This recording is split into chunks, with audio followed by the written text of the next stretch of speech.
questions about the FinCEN email that went out. So we talked a little bit about that the other day. So before, I figured I would pop it on the screen here right at the beginning, and that way we could all be aware of this goes into effect on March the 1st. So FinCEN, if there's a paper up there, if you don't get it, it should be on the screen as well.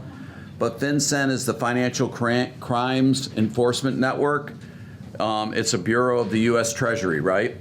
So what's happening March 1st is they require reporting of all residential transfers of real estate to a legal entity or trust that are non-financial, cash or hard money, right? So mainly, I guess what this is going to affect is like you own property in your name, and you're going to transfer it to your trust. So now it has to be reported to this FinCEN thing, right? So March 1st, effective March 1st. So any type of transactions that happen of that occurrence will have to be reported, right? I'm assuming it's for just to make sure that the transaction is above board. But it says here, what is some of the information that will be needed to collect and report for the buyer and the seller? So the names and capacity of the beneficiary owners and entities, address, citizenship, social security numbers, and similar government IDs will be required. So that's even a transaction when you're doing a transaction under a trust, right? So your seller is a trust. So they're gonna have to make sure that they provide the ample information to the title company in order to complete the transaction. So if your seller's a trust, your buyer's a trust, or a business entity, they're gonna have to provide the required documents in order to title under that trust or LLC or whatever it is it's gonna be titled under. So this guidance came out from Cardinal. I wanna say it was emailed about a month ago, maybe a couple weeks ago. So just bringing it back to your attention because we talked about it a little bit. And I figured I'd print it out. There were some printouts out there on the back table. If not, I'm sure it'll come out again. Or I can make copies after we're done. All right. So that was part one. The next one is. What's that? Is that on all transactions? Anything involving a trust or a trust or an entity. Okay, but not just a regular name. Right. No change on any, like if you're just buying or selling property under your own names, no problem. Same process. Will that have a form that the people have to fill out, or will the title company handle that? The title company will handle that.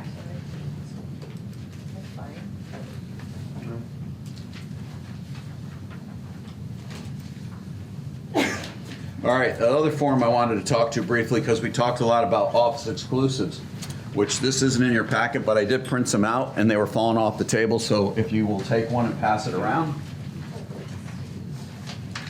But this is the MLS disclosure. So if you're doing an office exclusive, right, with your listing, this is the form that you would add to your listing agreement for office exclusive. So it has MLS finally broke it down into two sections. This one and they have one for the buyer seller or buyer tenant and the landlord seller. So this kind of denotes what you're going to do here at the bottom part of this form. What you're going to do, what the seller's intent is if they're going to do an office exclusive. And now this form has to be uploaded into Bright under your office exclusive when you create that. So when you have an office exclusive now and you put it in there, it's going to ask you for a copy of this form. So you're going to have to upload this with your office exclusive. So if you're not doing an office exclusive, you still use this form. You just check the box that you're just going to use the normal active use Bright to share my home information with the open market. Yes, right? So we use this form for everything. However, you don't have to upload it when you're just doing a regular transaction. So it's just for office exclusives. You have to check the appropriate box. that it's going to be marketed as an office exclusive, probably paragraph 2D, and then you would upload it into Bright as an office exclusive. Okay? Were you passing those forms out? What's that? Were you passing those forms out? Yeah, they should be coming around. They're coming around. I was going to put them on the chair, but I would have needed another chair. So you know, you guys, there's just too many people. I printed 50, and they told me we had 44 people signed up. So How many people came yesterday? 65. 65, that's what I thought, yeah.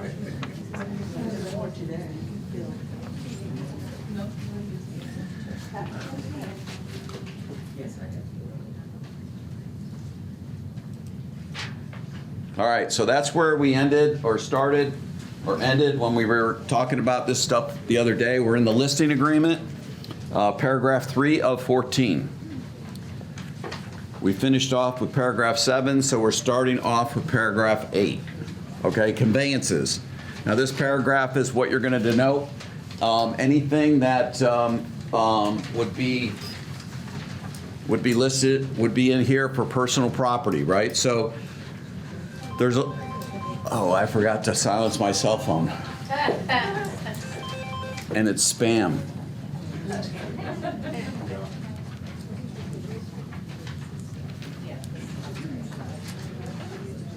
All right.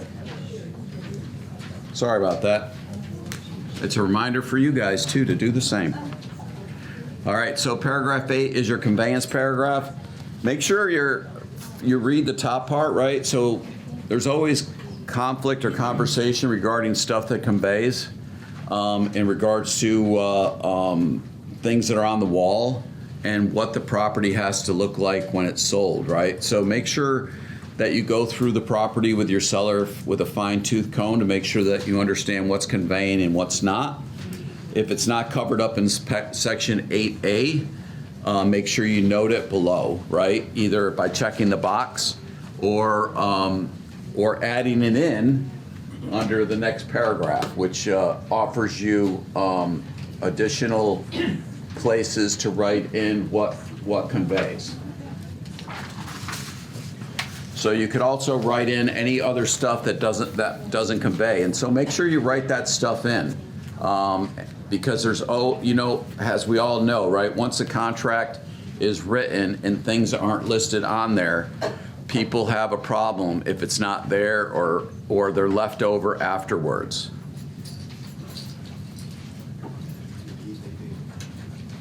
So then you would list any as-is items, and you would list anything that does not convey.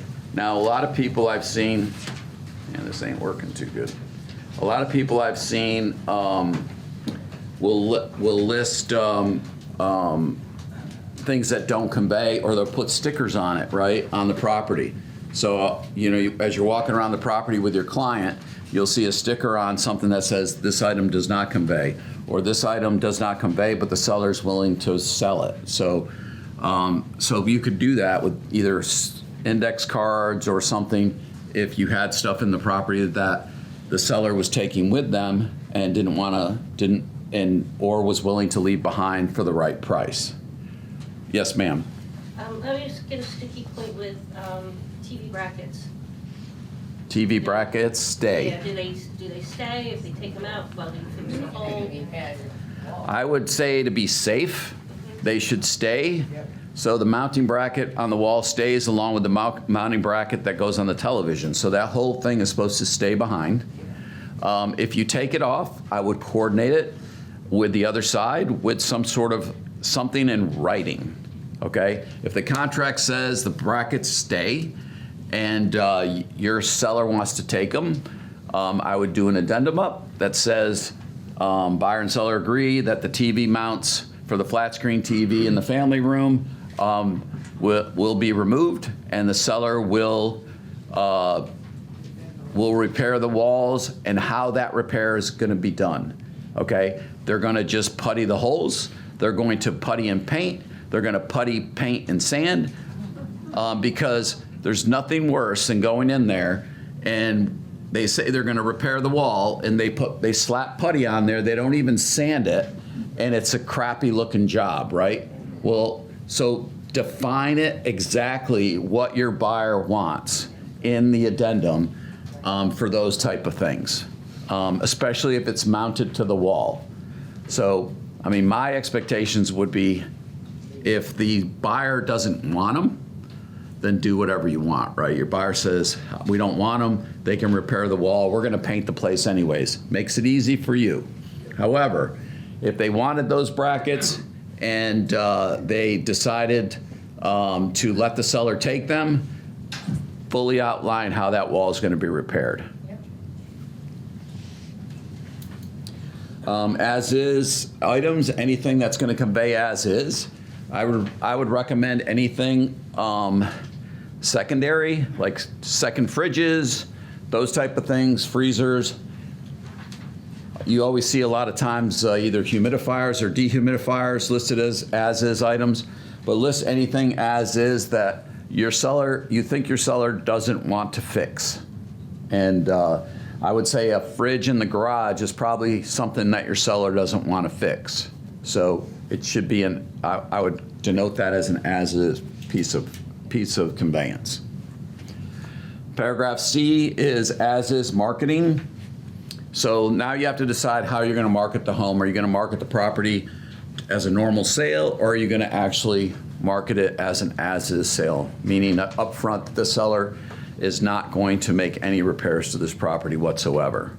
Now we all know that as-is sales sometimes have a little different stigma to them, so it could affect the price. Now remember, in Virginia, all sales are as is unless agreed to by unless otherwise agreed to by all parties. So really the question is how much, if you're going to market it as is, hopefully it's a fixer-upper and needs a ton of repairs. But if you're just have a seller who says I'm not going to make any repairs whatsoever, you might want to have a conversation regarding the dip in value that they may see by marketing the property as an actual as is. So just something to think about.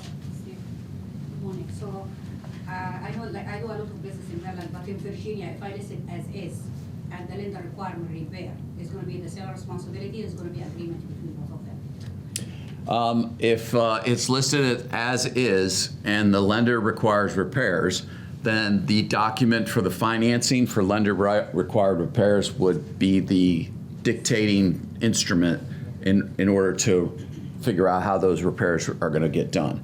And I think all three of them are virtually the same. The buyer would give notice to the seller of lender required repairs. The seller would decide whether or not they're going to do the repairs. They would give notice back and say, no, we're not doing the repairs.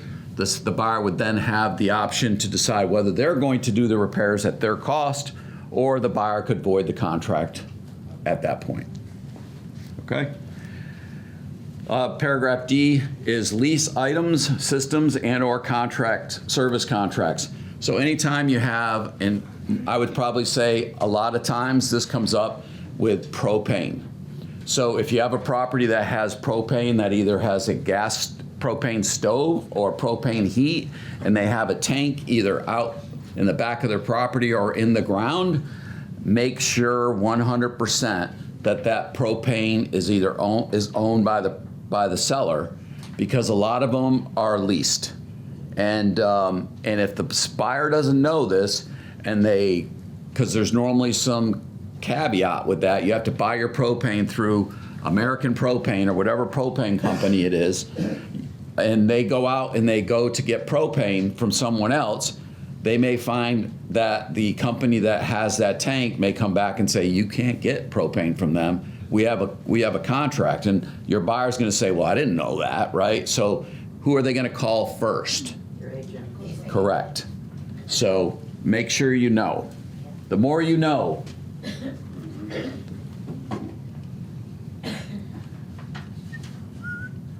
All right, paragraph 9, homeowner's warranty. Now here at Samson, right, when you sign a client up and put them in Sky Slope, at the time of listing, it generates a home warranty for the seller at no charge to them. If they want to add HVAC to it, it's an additional charge. But there is a home warranty generated for the seller, and normally information is sent out to the listing agent and I think to the seller, but I'm not sure. But so if something happens during the period of the listing, the seller theoretically could make a claim on their home warranty. Of course, it's a $100 deductible, so for each trade or whatever it would be an additional $100. But look for that email. I mean, unless you turned it off in SkySlope, you can turn that feature off so you don't get it. If you've turned it off, you're not going to get your seller's not going to get that free home warranty. But I think for the most of us, if we put the transaction in at the beginning, right, not at the end of our transaction, right, after we're under contract, but at the beginning, if we put it in SkySlope at the beginning, then our system's supposed to generate a free home warranty for the seller during the listing period. Excuse me, the listing period is including coming soon, or it has to be active for the listing? I would say that's the listing period. Coming soon is part of the listing period, right? So office exclusive would be as well, right? Anytime you're listed, we have a listing agreement. So as long as you have a listing agreement and you're in the initial stages of that listing agreement and you put it into SkySlope. SkySlope is the carrot, right? Kind of like the pastries out there, right? So SkySlope is the carrot. So it's a way for if you put it into SkySlope at the beginning, it'll automatically generate that email to send that out. Now, if you put it in if you put your transaction in after you've hit the MLS and you've been on the MLS for a while or you're under contract, I don't believe your seller's gonna get that invitation. Okay? Steve? One. Yeah, that's okay. So how about the rent back? If there is a rent back 30 days, 60 days, did I hope this home run too? It would expire at settlement. Okay. So unless you transfer that home warranty to the buyer for whatever the fee is, it would end on the day of settlement. There is a deductible, right? If a seller uses, how much is deductible? $100 trade fee, I believe. It's going up to I know. 125. 125, 120. 150, 175. 79. Good idea. And then afterwards, say they have home inspection, my understanding, correct, if I understand correctly, not covering inspection items, correct? Well, it could, right? But I mean, the home warranty, always the stipulation with these home warranty companies is they always say we're not going to cover pre-existing conditions. So now the factor comes in when you do a home inspection and they come up with a couple things. Was it pre-existing or not? Okay, if the seller can say, no, it wasn't pre-existing, then, and we do say, I'm going to say 210. We send them a lot of business, right? So if you're having a problem with the client and they're not going to cover it, we can always try and enforce a little leverage through Samson. But I would say in most of the cases, unless it's a very expensive repair, most homeowners, I think, are just doing it outside of the home warranty because they don't want to pay the additional trade fee, right? But it's always, there's always going to be a conversation regarding pre-existing condition. So if the faucet in the bathroom is leaking and you're asking the home warranty company to come out and repair it, if there's any evidence that leak has been going on for a couple months, they may not cover that. Okay? The home warranty's not gonna see the home inspection. What's that? The home warranty company's not gonna see the home inspection unless you give it to them. No, I'm just saying, like, if the guy comes out to make the repair, and it appears that the leak is, it appears the leak has been going on for several months. Theoretically, they come to fix it, but they're also working for the home warranty company. So if they go back to the home warranty company and said, you know, hey, this leak looks like it's been going on for 6 years because the sink is stained from where it's been dripping. You know, they're probably not going to cover that. I just had the home warranty come out and fix my furnace because I lost heat in the middle of this ice. Right. And they came out within 24 hours and completely rebuilt my entire furnace. Nice. And it cost me $125. So I love home warranty. Right. I mean, it does have some pluses and some deltas. I'm not going to say negatives, but there's some deltas associated with that. But we all have our own opinion about home warranty services and companies, but we would take up way too much time today for that. Yes, sir. Just a quick question on section 8, leased items. I mean, a lot of people have solar panels now that are $60,000 or $50,000. Is that a separate addendum or we listed? Yes, it is. Yeah, solar panels is a separate addendum, and that would be added to your listing agreement if you had a property with solar panels.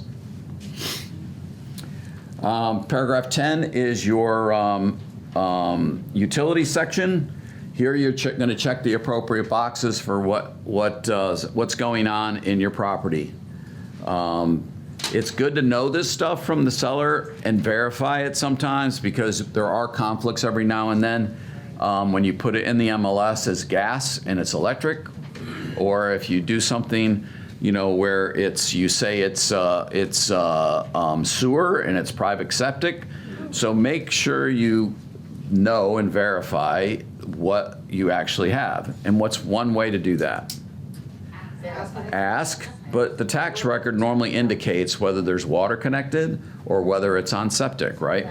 So check the tax record. And I always look at the systems, right? So if the seller is telling me it's electric and I go down into the basement and I look at it and I see a gas pipe going into the furnace, guess what? Yeah. It's gas or propane. Could be propane, right?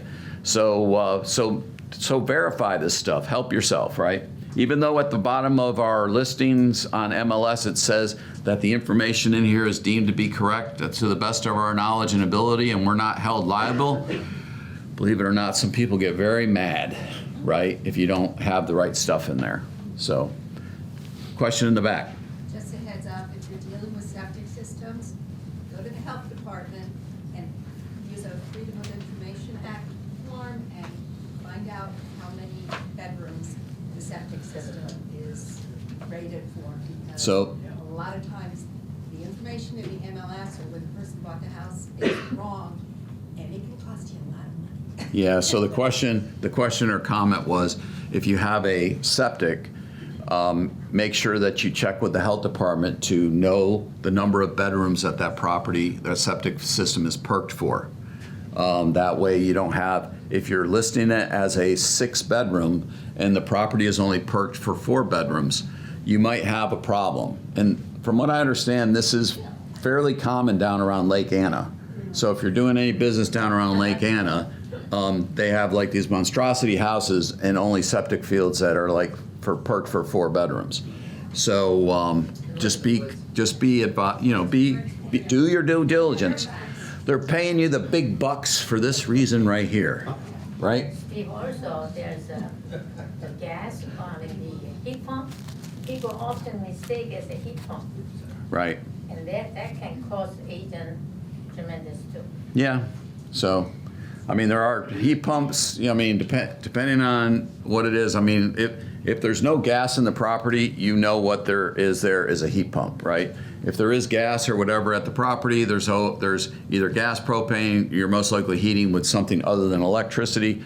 So there's ways to be able to tell what it is. I mean, your sellers should know. I mean, they're paying a propane or gas bill, right? You would think. You would hope. There's a hybrid. Yeah. There's a hybrid also. Man, you're confusing me. There's a hybrid, some air conditioning. I have a hybrid. Typically, when you're looking around the property, you can tell if it's gas. There's usually a yellow line. There's a yellow gas line.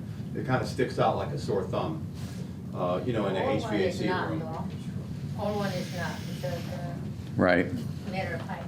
So the moral of the story is, we don't even know. So how the hell are they gonna know, right? So just check, right? I mean, the best of your ability, really, you're just doing the best you can, right? So just check it, make sure that you're trying to note it the best that you know. Just take pictures. Yeah, yeah. And send it to Cece and ask Cece for, What is this? say, hey, Cece, I took this picture, what do you think? Hybrid, gas? The picture doesn't show, like, I'm just messing with you. I have hybrid. I've actually heard about those hybrids, but I don't think I've seen one. I have hybrid. It's an infinity system we call Courier. It's a heat pump with a gas line? All right. Only gas line. I'm taking back control of this class. Thank you. Thank you very much. Thank you very much. I appreciate it. All right. So the key to this whole conversation was just be cognizant, check it. We're not going to teach you. I don't have any slides on the different systems here to show you. Just be cognizant of the fact. All right. This is a very general, broad class. Maybe we should do that with a home inspector. He come in here with pictures, right? All right, paragraph 11 is broker duties. So this is always a good paragraph for you to go over with your client to make sure that they understand what we're gonna do. Okay, what are our duties? What are we gonna perform? We're going to protect and promote their interests of the sellers and provide seller with services consistent with the standards of practice and competence that are reasonable licensed or a licensee engaging in business of real estate, right? And we're full service. Samson is a full service real estate company. So in most cases, we don't do limited service, right? We do limited service on occasion, right? So you get a call from a seller, hey Steve, I got a property, it's rented, the tenants want to buy it, can you do the paperwork for us? So we do those, right, on occasion, right? Just just check all the boxes on these no, and then in the other terms, right, this agreement is to facilitate the transaction between the landlord and the tenant, blah, blah, blah, and it's more of a limited service, right? Because you're not doing all the stuff here that's gonna be outlined in the broker's duty on paragraph 11, right?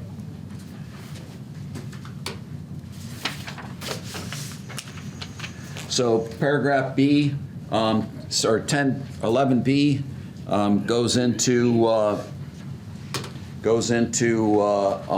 broker will use reasonable effort and act diligent to seek buyers for the property at the price and terms stated. Broker will market the property and the broker will present written offers. Now, this question, the written offers part always comes up. Of course, we always get someone that calls and says, I got a client that's interested and your property's listed for $900 and my client's interested in writing an offer at $800. Do you think your seller would take that? I know you've only been on the market one day, so is it worth me writing that up? And you really should present that, right? I mean, so I would call the seller and say, hey, we've got a call, someone called, are you interested in entertaining this or not? And the seller will tell you, and then you can call the other agent back and tell them, call me in a month. All right? So, At which time it will not be. so even though it says you're only required to present written offers, if you do get verbal offers, I would recommend that you present them. Brokers will not continue to market, show, or permit showings once the property is under a ratified contract. So, however, if your seller wants to and you're active under contract, you can, the property theoretically is still available for showing. So if your seller doesn't want the property shown after you ratify a contract, you should go to pending in MLS, okay? So, so active under contract means we got a contract, it's got contingencies, but we're still looking for other offers. So please show it. Pending says don't show it, okay? Whether you've got contingencies or not, the seller doesn't want it. Maybe they got dogs, maybe they got cats, and they don't want additional traffic. But they put under contract still showing, they don't want to show it. When you call them and try to make an appointment. That's why I'm educating you, so that you know the right way. I know, but So- some agents don't want to show it even after. Right. under contract, Right. active under contract. But if you go into the MLS and look at the definitions, for active under contract means the seller still wants to show it, okay? I'm sorry, I thought MLS didn't allow us to change it to pending until after the contingencies have been removed. No, that's not true at all. Broker will account for any monies in a timely fashion, right? So any monies that we do receive, checks, otherwise, we're going to account for in a timely fashion. And we're also going to show the property during reasonable hours to prospective buyers and will accompany or accommodate. So we can show, because of our listing agreement, we can show this property to unrepresented buyers. If a unrepresented buyer calls, right, all we have to disclose to them is that we represent the seller, and that's where our fiduciary responsibility is. And we can show the property, okay? If they decide to write an offer, then I would have them sign the disclosure for underrepresented parties at that time. But you don't have to have them sign that, right off of the bat. So as a listing agent for not only a sale, but a lease, you can show a property under your listing agreement to any buyer or tenant that is out there, even if they're a client of another person. So this does happen on occasion where you get a call. Steve, I'm out of town. My buyer or tenant would like to see the property. Would you show it to them? Yeah, sure, whatever. Hey, I'm having an open house this weekend, have them come by, whatever the situation is. Or you could be tough and say, hey, have someone from your company show it. It'd probably be better, right? More so in the buyer side, less so in the tenant side. I mean, a lot of times tenants, they'll be out searching on their own. They don't tell you that they're working with someone because they know if they tell you, you're not going to go and meet them and show them the property. So you're going to show it. You're going to think they're unrepresented. They're going to tell you they're not working with someone. And then after they show it and they say they're interested, guess what? The phone rings from their agent telling you they're going to make application, okay? So welcome to the world of real estate. So. Then what do you do?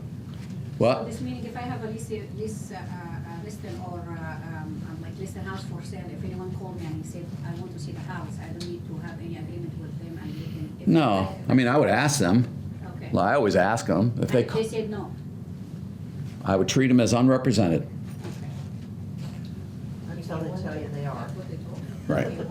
Then at the bottom of this form is check whether or not it's on an electronic lockbox or whether you're going to put a for sale sign up.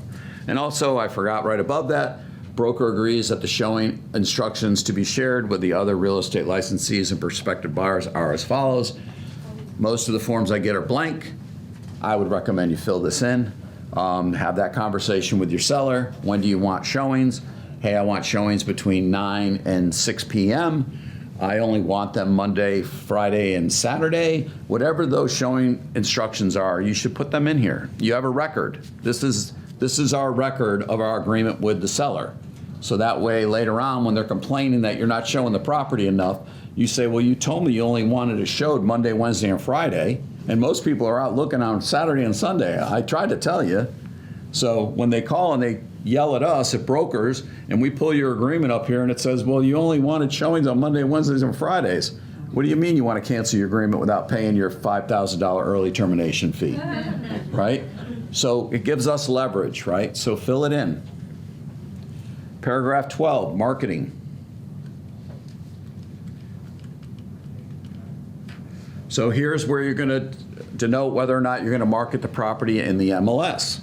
So yes or no, the seller, you're going to market in the MLS, and then it goes through that it has to be entered within 2 days of the listing term date, right? So make sure that you check, if you're doing all our marketing on your properties, of course you want the property listed in the MLS. And then, of course, you want the property to go to third-party websites, Zillow, Realtor.com, all the different websites out there. I believe there's 50, 60, 70 different websites that potentially your client's listing will get syndicated out to, okay? So of course you want that to be done. And then paragraph C is you can get more specific. You can drum down of things that you don't want done to the property. Like you either do or don't want the address displayed. why wouldn't you want your property's address displayed? Okay? So, me personally, I'm into mass marketing. So I check everything on the left as authorized. Unless for some reason the client says something to me that they have a personal reason why they don't want it marketed this way, okay? And there are reasons out there, okay? So you have to listen to your clients. But if you want mass exposure, mass marketing, you want to get out to everybody, I would say check everything on the left, okay? So that means also whether the display of unedited comments. So that's always a question right there. Sellers read that and they're like, well, I don't want anybody making comments about my property that are unedited. Well, this is just letting them know that your property is going to be on a site which allows comments to be made in most likely blogging features about real estate, okay?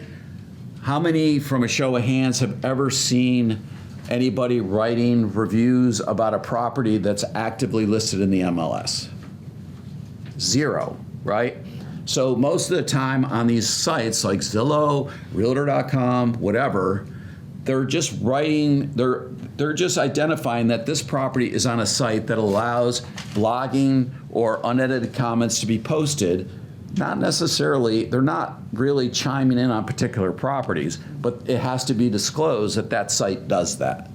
So don't, if you explain it to your seller that that's the way it is, they're not going to be worried now that someone's going to write that their carpet is dirty in the family room or whatever. They're, you know, buyers are not doing that. Steve, And- if my understanding is correct, one of these is the amount no, then I understand it's not going to be showing much in the internet at all, other than. No, not necessarily. I mean, it may skip some sites, but but if you're checking anything no, and your client calls you and says, why isn't my listing showing up on Realtor.com or really it's Zillow most of the time. Why isn't my listing on Zillow? Most of the time it's because they check the box that they don't want automated estimates, right? So I think Zillow, that used to be before, Zillow used to take the listing out. It never even showed up in Zillow. But I think now, if you check that box and it goes into Zillow, you just don't get this estimate anymore. So they've altered their programming now. So it does go into Zillow. It just doesn't have this estimate anymore. So it changed. And of course, someone who's listing their property $1 million more than what it's worth doesn't want this estimate to show, right? How does Zillow know when you check the box? Yeah. Well, because in your listing, when you fill in the MLS, there's a box in there for you to check, And Zillow reads that. and that gets, yeah. That changed. All right, coming soon. So if you're doing coming soon, you would check yes, either authorized or no that you're not. And we all know, right, you could be coming soon forever. So, but I would recommend that you keep your coming soons to a reasonable amount because your listing will become stale. Nobody wants a stale coming soon listing. And one of the things that I learned recently, if you're coming soon at $800,000 and later on your seller decides to list it for $850, when it's in coming soon at $800 and you change the price when you go active to $850, it doesn't show up in the list in the pricing. So people that are looking at the listing now in active status are only going to see the list price when it went active. So say you're testing the market at 800 and you've got a ton of people that are looking at that property, right? Online, you're doing a little reverse marketing. You see how many people have made a little heart by it. You see a lot of interest in the property, and you talk to your seller about it, and you decide to raise the price. You can without ramifications of someone being able to see that you changed the price from 800 to 850 or 849.9 or whatever number you go to. Or it works the other way as well. If you decide you see no activity because your seller wants to charge $100,000 over what the market says, and you're getting no likes, no hits, no nothing, and you can go back and say, hey, we've been coming soon for 21 days. We haven't had anybody tag this listing. I think, as I discussed, I think it's too high. Do you want to make a price adjustment before we go live? Because it's not going to show up in your history if we do. Otherwise, once we go live, that's the price, and then it'll show, you know, blah, blah, blah. So just some help for marketing and putting your listings in. Steve, does the MLS is still 21 days for coming soon, or is it going to end You can list coming soon forever. forever now? Yep. You can be coming soon for a whole year. Is that coming soon or just coming? Next year, coming next year. Right. All right, paragraph 13 are the types of representation. Not going to go into detail. We talked about this. Yes, ma'am.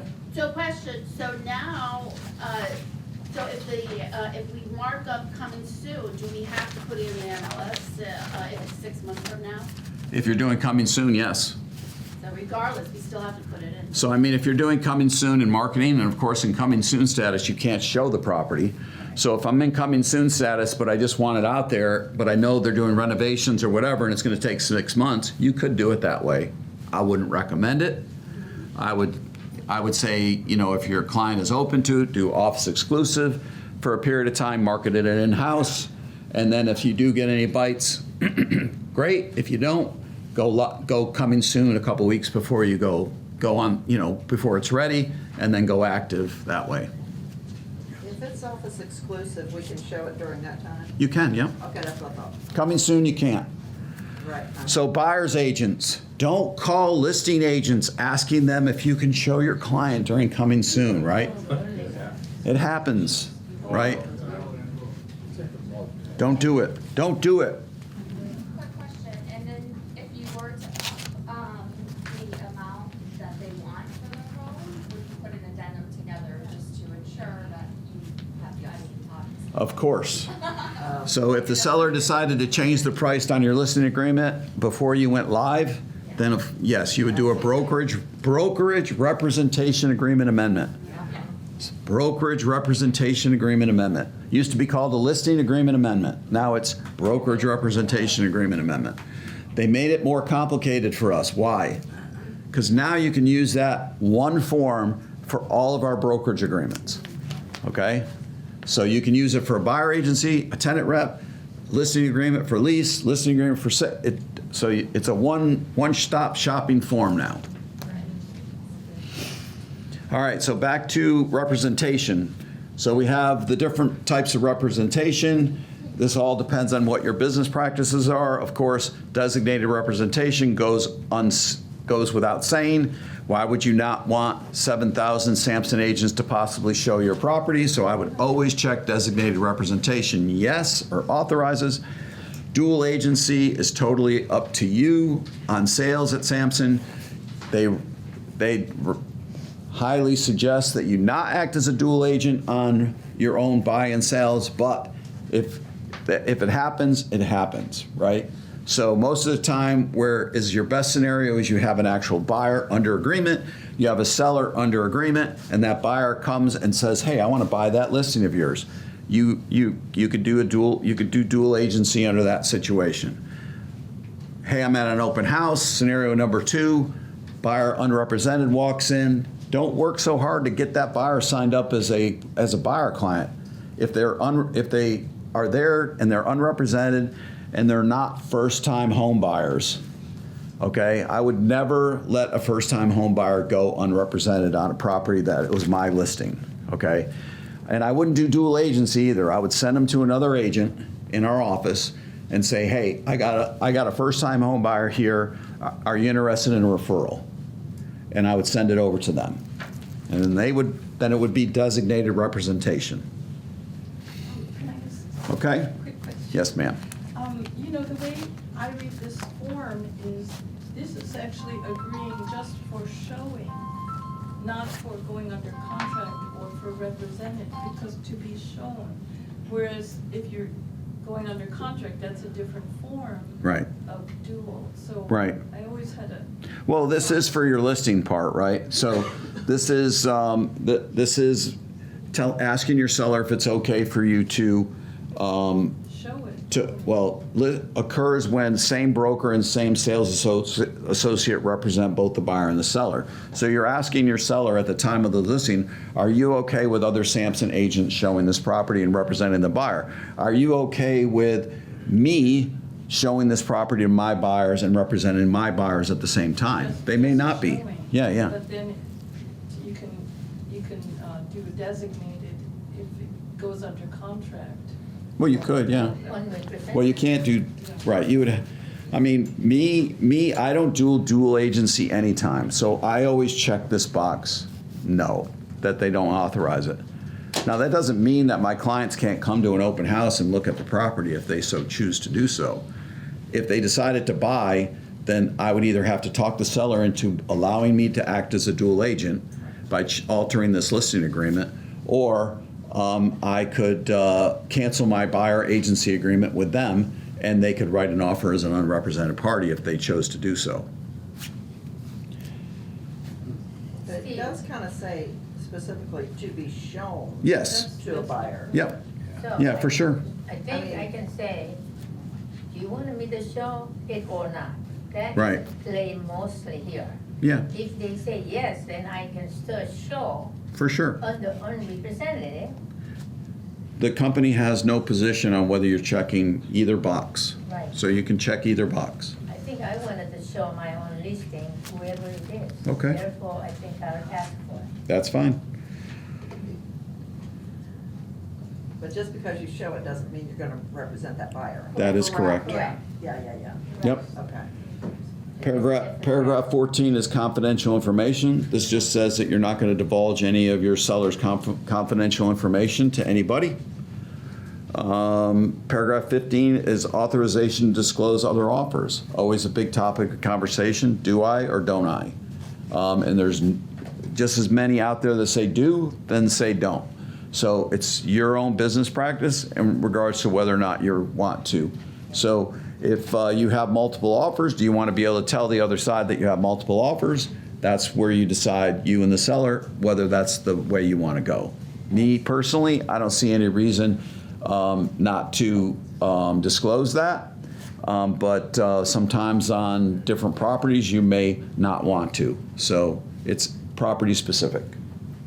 But even if you say yes to that, you can disclose it.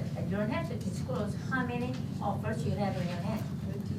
You don't have to give a detail. Yeah, it doesn't say, So you can say, yes, we have multiple offers. you teaching or me? Oh, I'm asking, you can do that. I'm saying if I say yes, then I can say, yes, we have Okay. multiple offers. I gotcha. Thanks. So this is just whether or not you're going to disclose. It's up to you whether you want to tell how many the offers there are. I don't think most agents tell how many offers there are. They may say when you call, I got 3 in hand, but when you send it in, they got 27. So it doesn't really benefit you to tell how many offers. I have multiple offers. This is multiple offer situation. Paragraph 16 is fair housing. So of course we have to comply as real estate agents, we have to comply with fair housing. 17 is relocation program. If your client is part of a relocation program, make sure you denote it in here and who their relocation manager is. Paragraph 18 is condominium association. So I'm going to kind of talk about 18 and 19 at the same time. Here's where you're going to note whether or not it's part of a condominium or a property owners association. In some places you have both, and sometimes you have 2 of the same. So I'm going to throw Reston. If you're doing business in Reston, a lot of Reston has Reston Association, and then they have cluster associations. So you may find that you have to get your hands on 2 disclosure documents, one from the cluster, one from the Reston Association. Then there's some places, I'm going to say in Brambleton, that are under the Homeowners Association in Brambleton, but they're condos, so they also have condominium documents. So make sure that you know. And a lot of times our sellers don't know. You know, they just pay. They don't know what the hell they're paying, right? So you may have to dig in, and a lot of times digging in means you could look in the MLS and see what other listings in that same neighborhood or area have put in there, or you can give a call to an agent that you know that does business in this area all the time. Hey, Steve, I see you've done several deals in this community. How many homeowners associations are there? I'm getting some weird numbers from my sellers telling me, you know, he pays one association, but it looks like there's two. So call another agent, or maybe call the association. So call Reston Association and say, hey, Reston Association, my client only has to pay one fee here. The property's at 123 Main Street. Oh no, that's part of whatever cluster as well. And they'll give you the contact information for that cluster. So, but try and fill the information out the best you can, because most likely you're going to be either facilitating or ordering the documents required. Now, the nice thing that I've found lately is that you can start the paperwork on this stuff online. Like we have the access to like a lot of this, these property owners associations. And then when you get to the end, right, we used to be able to build a settlement. We can't do that anymore, right? So now it has to be paid at the time you order it. But now they have, a lot of websites now have a feature where you can start the transaction and then they'll send an email to the seller with a link and they can pay. So you don't have to pay and you don't have to make them do it, because a lot of times they either don't do it or they have a hard time getting access to the system or whatever. So you can actually facilitate it and then send them, the system will automatically send them a link to pay for the HOA docs. You'll get notified when they're paid. So if they don't pay it, you can, you know, after 48 hours, you can say, hey, Bill, Ted, you know, did you guys pay that? Did you get that link? Check your junk, you know, whatever. And then they get ordered and you know it, right? There's nothing worse than an agent sitting there waiting for HOA docs. Well, shit, they only should have taken 14 days, and here we are 21 days in, and we haven't got the HOA docs. Did you guys, hey, Mary, you know, Sam, Mary, did you guys order the HOA? I think so. I think we ordered them, right? So we have to facilitate this stuff. Paragraph 20 is property condition. So here's you have to note whether or not it is part of the Virginia Residential Disclosure Act. Is it or is it not? And then if it is, you have to put the appropriate disclosure in there, right? They have to sign that as well as part of your listing package. Now there are exemptions, right, to this Disclosure Act. People do call me on occasion and ask me, hey, Steve, I've got this or I've got that. But believe it or not, you can just put that in your Google browser and write in Virginia disclosure, property disclosure exemptions. And it'll take you to the page, and there's like 11 or 12 different disclosures that are exempt from properties that are exempt from disclosures. So if you have an estate sale, guess what? You're exempt. If it's a new construction, it's exempt. So there are exemptions to the property disclosure, and you can find it. Oh my God, antivirus software.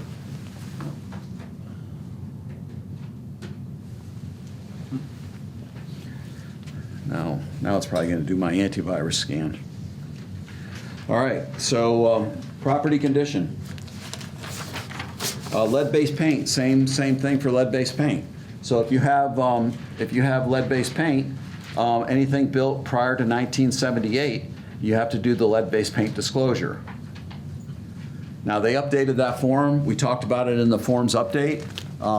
They added I don't have the form here, but they added a thing in there now that says, you know, there was always boxes that the seller has no documents, now you can actually, the buyer can initial that says that they understand there's no documents, right?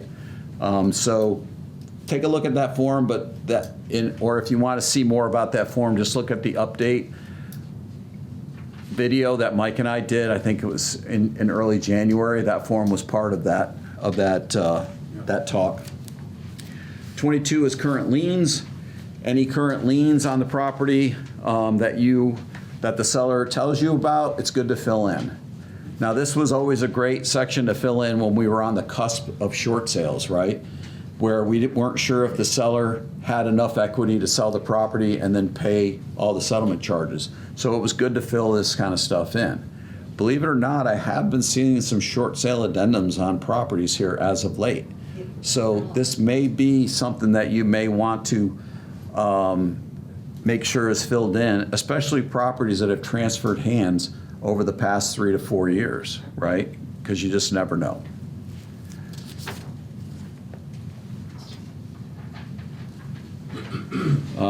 Paragraph 23 is any seller financing.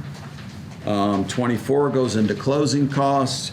This just tells the seller what closing costs they may have to pay. You can always do a seller's estimated cost of closing. If you do one, you can check the box and add it to your listing. Seller proceeds. This lets the seller know when their proceeds are available. We all know that the proceeds are not available on the day of settlement. So make sure that you inform your seller that they're not going to have that money. What if you do need that money on the day of settlement? How can you work around that? Assignment of funds, man. I like this group. Assignment of funds, right? So if you know that your seller might need the funds on the day of settlement, make sure the contract, when they ratify the contract, you check the box that all parties agree to an assignment of funds, right? That way the title company can draft a letter that says everybody's successfully closed. Here's how much the seller's proceeds are, and you can take that letter with you to the next stop. And then the money will just transfer automatically when the seller's settlement company settles. They'll take that money and wire it directly to the next title company if there is one, and they don't have to, it doesn't go from go moving all over the place. Paragraph 26 is FERPTA. If you don't know what FERPTA is by now, you've been asleep. But this is just a tax withholding for sellers that are not U.S. citizens, green card holder. That's the abbreviated answer. There is, believe it or not, a slew of potential situations where someone may not be required to keep FERPTA withholdings from their proceeds, but it's on the IRS website. But I always start off with the general, non-U.S. citizen, non-green card holder, FERPTA normally applies. And then I let the settlement company figure it out from there. And what if the client doesn't want to fill out that box? What if the client doesn't want to fill out that box? Well, Don't work with them. Nowadays, there's a lot of people who don't. well, that's fine. I mean, No, you don't have to work with them. I work with everybody, I don't Fill the care. box out. but the question is, what if the seller doesn't want to identify whether or not they're FERPTA or not? It's going to get identified somewhere around. It's going to be identified somewhere along the line. So I would go, if they're not willing to put a checkbox in there, I would go under the assumption that they are going to. There's a potential that they are going to be FERPTA. Yeah. So as soon as I ratify a contract, I would contact the settlement company and I'd say, hey, here's what I'm worried about. Can we rectify this right away? Can you investigate this right away so I know whether or not what we're dealing with? And then the settlement company will go from there. You said it's after ratification? Yeah. Yeah. 27 is sellers' duties and responsibilities. This just goes through the seller's duties and responsibilities. Top part is the seller's duties. What are our duties? All listed right there for you to see. Seller representation and warranty goes through all these statements and boxes. Check the appropriate ones. The big one that I wanted to outline here is audio and video recordings. So if you do have a house that does have audio or video recordings at the premises, make sure it's disclosed. Ring doorbells would be included in that, right? So if you have a Ring doorbell, make sure that it's disclosed that there's a Ring doorbell. It does record audio. It does record video. So, and how many times do you stand out on the porch after you show a property and talk to your client about the property? All of us, right? So if you want the seller to know what your offer is, hey, we're going to make an offer here, but we're willing to go to there and give that seller that information, that's great. You guys are awesome. But I would disclose it so that there's no blowback on you. C is access to the property. This just lets the seller know that you're going to need access to the property in order to show the property and do whatever needs to be done. Seller's assumption of risk. There's always risk when people are going in and out of your house. Make sure you have the conversation with your client regarding protecting their personal value. Prescription drugs, those type of things. It should be part of your listing presentation and part of your listing preparations. Don't leave your electronic devices around, especially those things that are easy to pick up and take with you, right? We would all like to think all the different agents out there and all our clients are all 100% pure individuals. But we all know that that may not be the case. So in the thing with prescription drugs, right?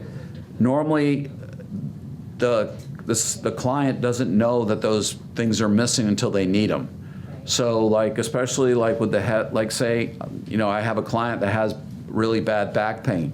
Well, during the first week or two of the listing, they didn't have any back problems, but all of a sudden they had back problems and we had 3 open houses and they go and look for their pain meds in the medicine cabinet where I told them not to leave it and they can't find it because it's missing. So it's hard to narrow down where that may have gone to. So make sure you have those conversations with your client regarding getting that stuff moved into a place where it's not easily found. Steve, going back to the video. I don't go back. This is a forward class. Ring doorbell, quickly, if the seller refuses to remove any video and audio, are we required to disclose it? Yeah. Yeah, if the Ring doorbell's active, then you should disclose that there's a Ring doorbell at the property. And if you record, and there being audio and recorded. Well, I mean, we all know if there's Ring, there's potential, right? And then if there's video, I mean, I showed a property one time, they had video surveillance inside the property. I mean, almost in every room. It was like eerie. Yeah. Okay? You have to keep your mouth shut. Well, you just felt like, I felt like a predator, right? Yeah. I mean, and my clients who were looking at the house didn't feel any different than I did. Believe it or not, they didn't make an offer. It was the weirdest thing ever. There had to be 15 video cameras inside this house. It was crazy. Yes, sir. Just this morning, there's on WTOP, there's a story about, it's a felony for the sellers to record without disclosing. And it was about realtors making sure that happens. It's on WTOP today. Mm-hmm. Cool. Yeah. Didn't know it was a felony. Right. Yeah, I didn't know that either. All right, seller's assumption of risk. This is just making sure the seller understands all that stuff, right? So it's their house, their stuff. They need to protect their property, right? If they have any issues, make sure they let you know. Paragraph 28 is seller default, right? We never want our seller to go into default, but if they did default on this agreement, then you know, we would, you know, here are the things that they need to be aware of, right? And what we're going to do once the brokerage agreement is terminated.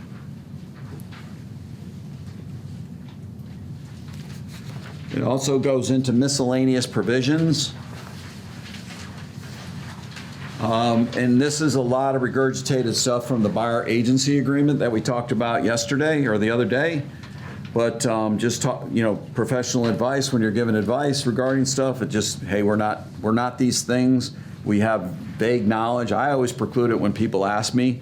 I'm not a CPA, but hey, I'm not an attorney, but I play one at Samson. No, but I know Mike Briggs, and But so just make sure your clients understand, like, you may have some general knowledge, but make sure you disclose the fact that you're a real estate agent, right? I'm not a CPA. I'm not an IRS. I'm not all these things that you think I am. But, you know, I can try and help you or answer a question and direct you to the appropriate person that might be able to answer this question for you. Service referrals, we talked about that the other day too. Wire fraud, of course, there's an additional disclosure separate from this as well. And then subsequent offers after the contract is accepted. After a sales contract has been ratified on the property, broker recommends seller obtain the advice of legal counsel prior to accepting any subsequent offers.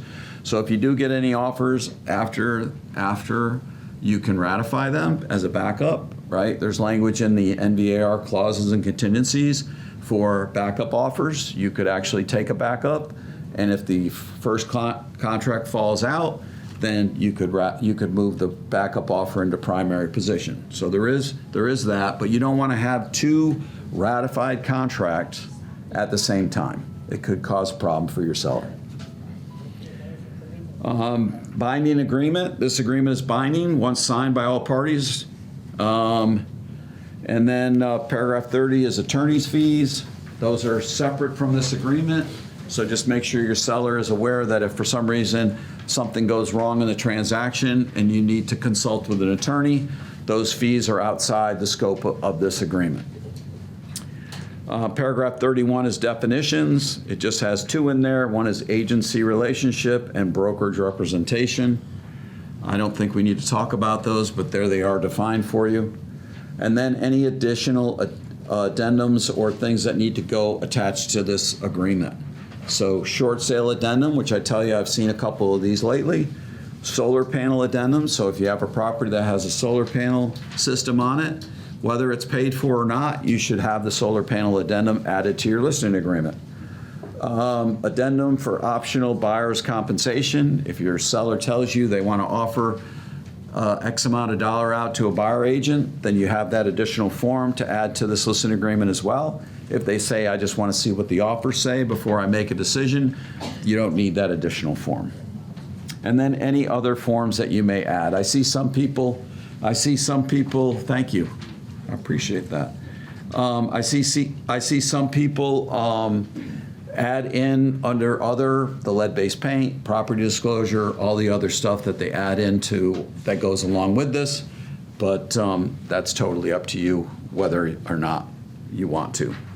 Any additional terms you could write in there. Sometimes you see language in here like says, if Marv, my neighbor, wants to buy if Marv, the neighbor, wants to buy the property, commission reduced from 3 chickens to 1.5 chickens for Marv only. So say they've already been talking, maybe they've been talking about selling the property to the neighbor, and the neighbor, if that happens, you're going to do it at a reduced fee. And then it's signed by all parties. Oops. And then the last page is just your information as a sales associate and your supervising broker contact information. Please don't put my cell phone in your agreements unless you want your clients calling me on a Saturday morning to complain about you, which I would appreciate them not. So it's best to put the office line in your agreements, 703-378-8810. That way they call here, and then it goes to my office line, and then from there, I get a email saying that somebody called me. I can look it up. I can find out. I can call you, find out what's going on before I call them. Otherwise, I have to call them, and they don't tell. Or if I pick up the phone, all of a sudden it's, I'm calling to tell you blah blah blah blah blah blah, and they start, and I have absolutely no knowledge or understanding of the situation. So try not to put our direct lines in your brokerage agreements, either mine or Mike's or Dave's, whoever you're using as your broker of record here, as supervising broker. And I'm sure that holds true to the outlying offices as well. If, I'm sure Sam or all these guys don't want to get direct calls from the client. So try and use the office numbers if you can. That way we get an opportunity to pre-screen, okay?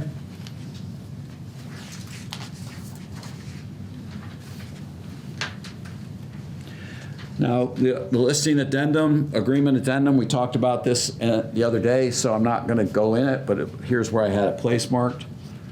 And then we got the sales contract. So I'm gonna bite into it.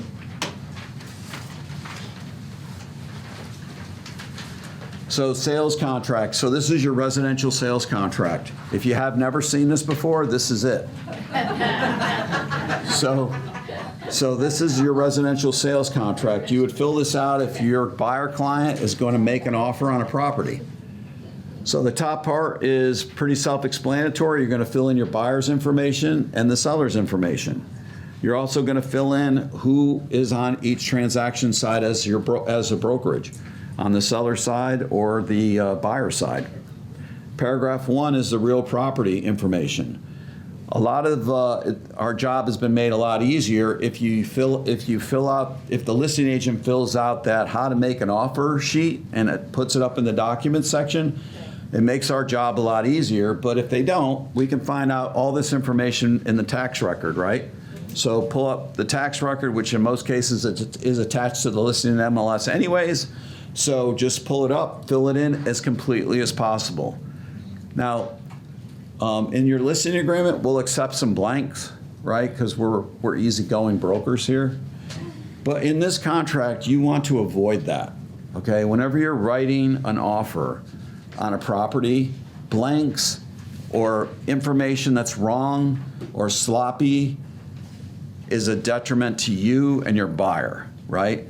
So as a listing agent, you can tell a lot about someone in the agreements that you get. So if I get an agreement that is half filled out and it's missing numbers and timelines and dates and all that kind of stuff, I am going to have a heavy conversation when I'm talking to the seller about my thoughts regarding how this transaction is going to go just based on the paperwork that I've gotten so far. We all know it. It's true, right? Right. We've all had, had to prod the other side continuously for either paperwork or things or, a home inspection for 7 days, and things don't transpire within the timelines on there, and they treat it like it's no big deal. What are you worried about? We're doing a home inspection. Yeah, it's not within the 7 days. Oh yeah, the earnest money deposit. Yeah, I know it said 3 days, but we'll have it there somewhere along the line, right? So those are the you know how it's going to go, right? So don't us start the conversation off in the wrong way. Fill these out the best you can, right? The more information in here, the better it is for us and your client. I mean, I don't mean to be calling anybody out. General case in point. We had a call a couple weeks ago from a listing agent, okay, who was desperately trying to ratify a contract with one of our agents. And the agent had a myriad of different forms in their stuff, right? So one of the problems of being multi-jurisdictional, Maryland, DC, and Virginia is sometimes you like forms from different jurisdictions. However, those forms don't necessarily transpose over to different jurisdictions. So maybe I'm doing a Virginia deal, but I'm using some GCAR forms. Is that okay? No, right? So don't do that, right? So you do that, and now all of a sudden they know that there's a potential that they're going to have some problems dealing with you on the other side. What's that? So they go to the next offer. There you go. So paragraph 1 is real property. So try and fill that out the best you can, as most complete as possible. Paragraph 2 is your price and financing. So here is where you're going to fill in what your price is. I always say try and use either all percentages or all dollars. Try not to go back and forth, but sometimes you can't avoid it. But fill this out, your sale price, your down payment, whatever financing you're using, you're setting up your specified financing right here in paragraph 2C. Then if there's a second trust, we don't see many of those anymore, but if there was, put it in there. Any seller held trust, which you rarely see today as well. And then the total financing, seller subsidy, if any, and then seller payment towards buyer compensation would be filled in as well. Now this number as a buyer agent should match up to what you put in your buyer agency agreement. At least you got to start somewhere, right? They can always counter you back, but fill that out to whatever matches up with your buyer agency agreement. Paragraph F is your financing contingency. Is it contingent on financing or not? So you're gonna check the box whether it is or is not contingent on financing. And then G is appraisal contingency, whether or not it is or is not contingent on an appraisal. Now let's say it's not contingent on an appraisal. This next box down there is very important for you because you're most likely, you may still want, client may still be getting financing and an appraisal still may be required. However, if you don't fill in the next box, either will or will not, the seller could deny your appraiser access to the property, right? So make sure that you check they will provide an appraiser reasonable access to the property so that you can get your appraisal done. Paragraph H is representation of the buyer.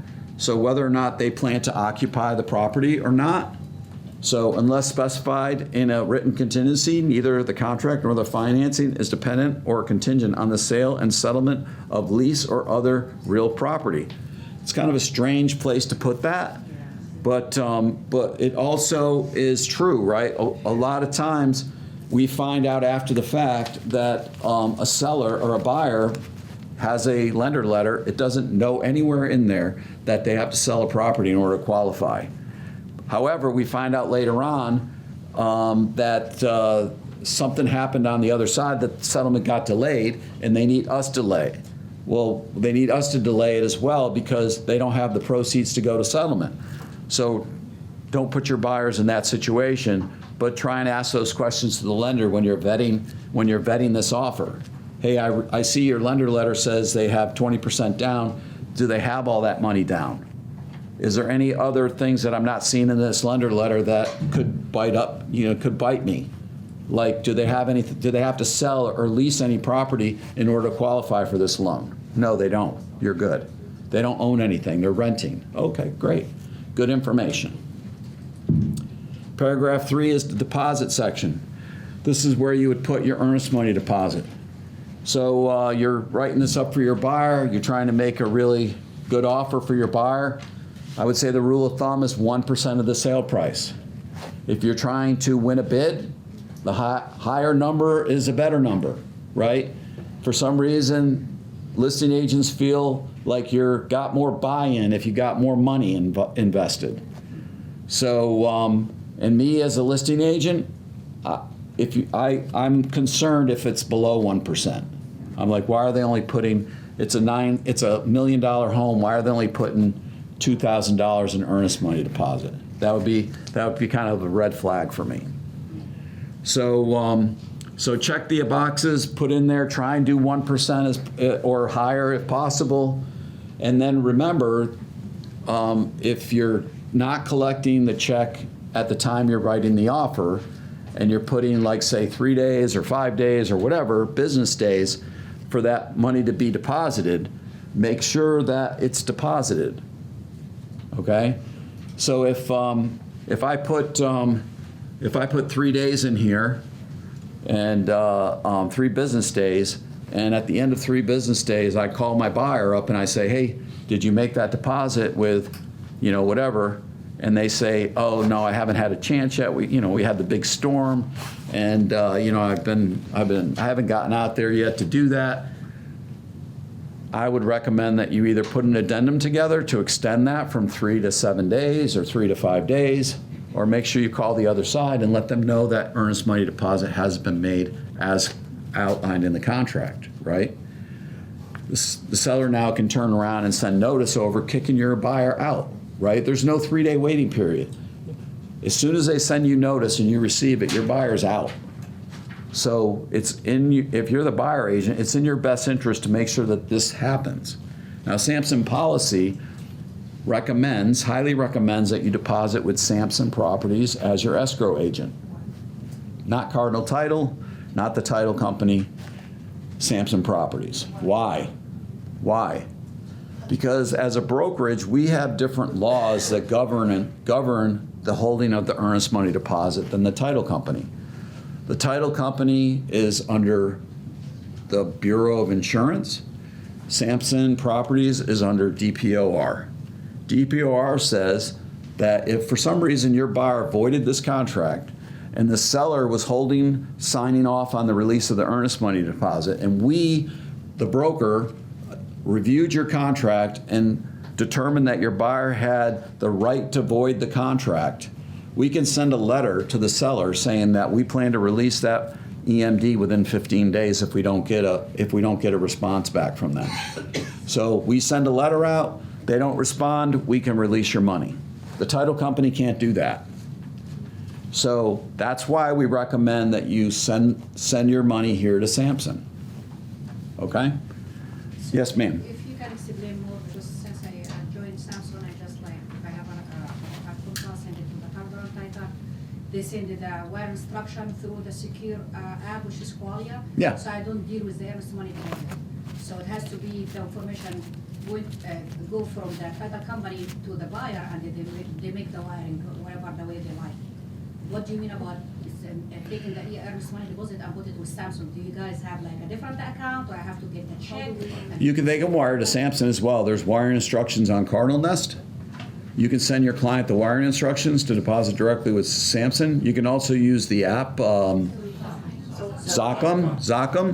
You can use Zachem and upload the check directly to the Samson account through Zachem. The nice thing about Zachem is it sends a receipt to not only you, but the other side as well, so that they get an acknowledgement that EMD has been deposited all at the same time. So Samson, if you're depositing with Samson, you can either drop a check off, you can wire, or you can use the Zachem app. So this meaning the accounting department, they are the one they holding this? Yeah. Okay. Yeah. So like we talked about, if you don't make that deposit, now you're on the listing side, right? You get the notification that they didn't make the deposit. Now your seller can decide whether or not they want to send notice to void, right? So that was a new change about a year or so ago that they added that in there. It's a nice feature now, especially considering sometimes you get additional offers after you ratified, okay?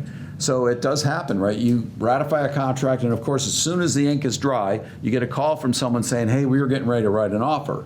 So, and maybe that offer sounded like it might have been better than the one you got. So if the earnest money isn't deposited, your seller can just send over notice. As soon as that notice is sent over, that contract's void, you can call up the other agent and say, hey, we just voided, send us that offer. Or you can do it all simultaneously and say, we're going to ratify you as a backup, and we're going to send them a notice to void right away. So it offers the seller some flexibility. There's also information in how earnest money can be sent out, right? So there's 4 ways, right? So it can be credited towards the sales price at settlement. All parties agree in writing as to its disposition. A court of competent jurisdiction orders the disbursement and all appeals periods have expired, or disposed of in any manner authorized by law. Nowhere in here does it say that the seller can just take the buyer's earnest money deposit. That's why I read that, because we get a lot of calls saying, hey, Steve, the buyer's in default. How do we get the earnest money deposit? Okay, this is how you get the earnest money deposit. Those 4 ways. There's no other ways, unless the buyer had a right to void and the seller refuses to sign off on it. The brokerage can send a letter to the seller saying, we've determined this contract will be void. We're planning to releasing this money if we don't hear back from you within 15 days. Paragraph 4, settlement. Put in your settlement date. What day do you plan to settle? Okay? TBD? No. No TBD.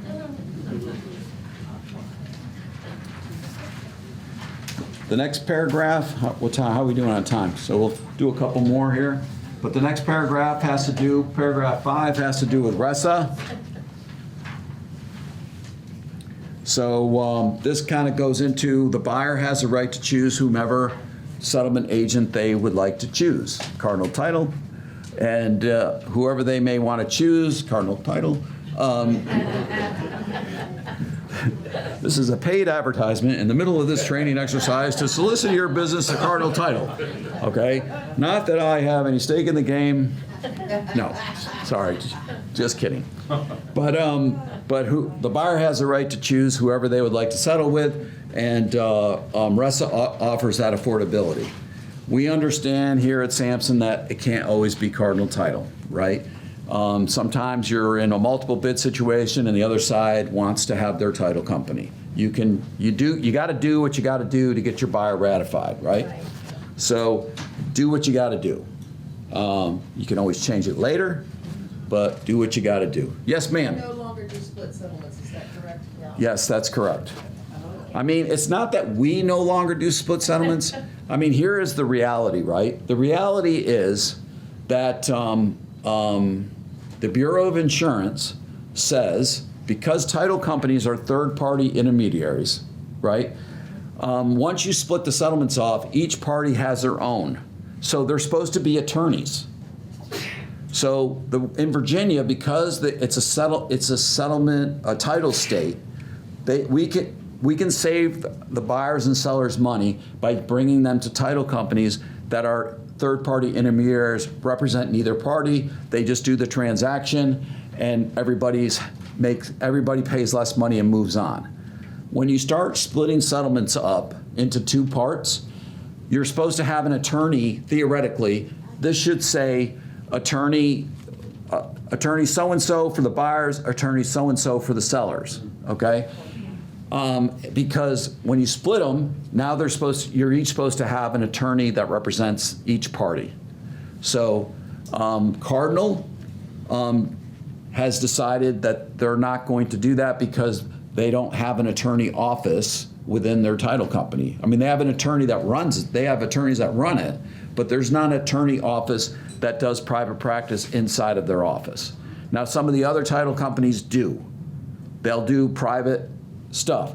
But if you're splitting off, or the other side's splitting off, and they put Echo Title in here, theoretically it's supposed to be whatever the law office's name is, right? Because they're not really being represented by Echo Title. They're being represented by whatever attorney office, right?